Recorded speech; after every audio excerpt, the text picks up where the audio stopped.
Halo teman-teman semua, berjumpa lagi dengan saya Nadil Putra. Semoga kabar kalian baik-baik saja seperti biasanya. Oke, di sini saya dapat servisan Sony Xperia XZ ini kalau nggak salah. Kata yang punya ini kondisinya tidak bisa di charger atau tidak bisa dicas ya. Jadi ketika dia dicas itu dia cuma nongol lambang baterai lowbat. Nah, seperti ini. Ya, untuk kondisi fisiknya masih oke, masih lumayan mulus. Dan terlihat juga sepertinya ini HP belum pernah dibongkar. Ini masih mulus ya. Coba saya cek dulu apakah benar. Saya menggunakan power supply untuk mencoba mengecasnya, dan ternyata memang benar ini tidak ada respon sama sekali. Nah, ini ya, dia nggak nyala sama sekali. Memang kata yang punya juga seperti itu. Dan tanpa lama-lama langsung saja saya mau bongkar ini HP-nya. Untuk Sony Xperia XZ ini bongkarnya cukup mudah.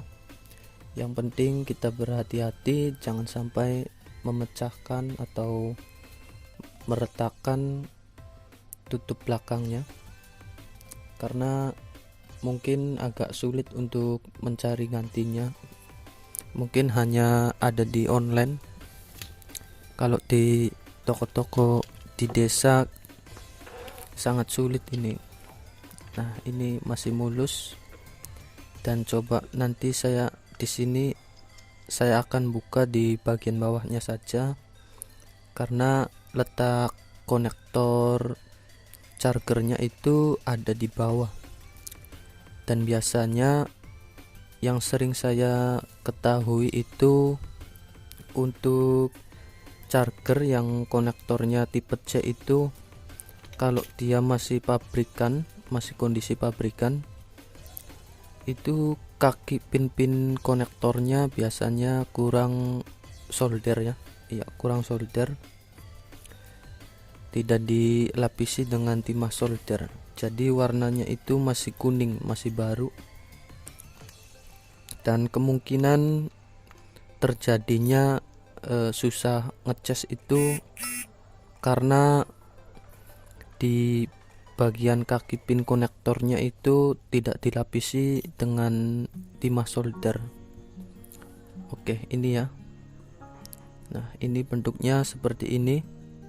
Dan di sini saya lihat memang benar kondisi pin kaki konektor chargernya itu memang masih baru, masih berwarna kuning, enggak dilapisi dengan timah solder. Jadi di sini saya coba untuk solder ulang saja dulu. Apa dengan solder ulang dia sudah bisa jalan atau tidak? Tapi sepertinya permasalahannya ini, kalau saya lihat sepertinya hanya minta di solder ulang saja. Tapi coba saja apa memang benar ini hanya dari kaki konektornya saja dan tidak perlu untuk diganti. Karena melihat kondisi fisik dari HP sampai konektor chargernya pun dia masih sangat bagus dan masih layak dipakai. Jadi sepertinya ini nggak usah diganti, cukup dengan di solder ulang saja. Oke, ini saya bersihkan dulu dan mau saya langsung coba melakukan pengecasan. Apakah dia sudah bisa ngecas atau masih belum bisa juga.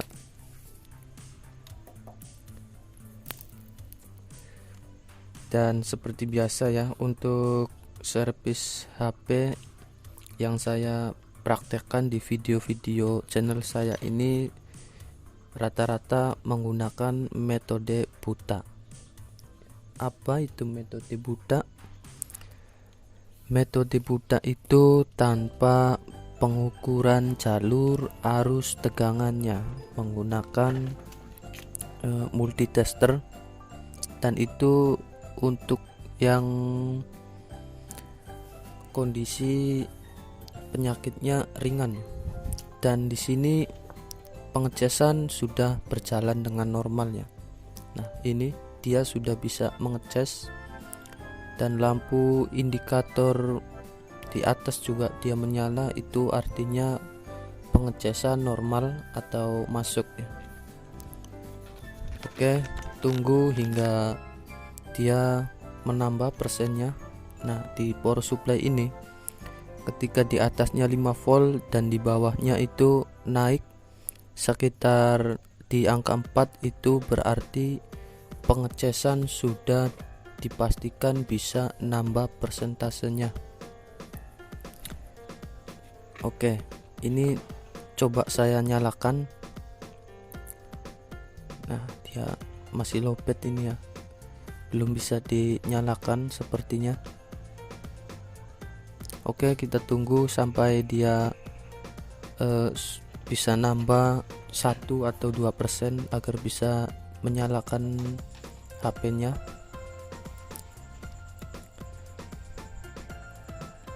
Oke, dan sambil menunggu baterainya persentasenya nambah, saya coba untuk merakit seperti semula dulu ini HP-nya, karena saya yakin ini sudah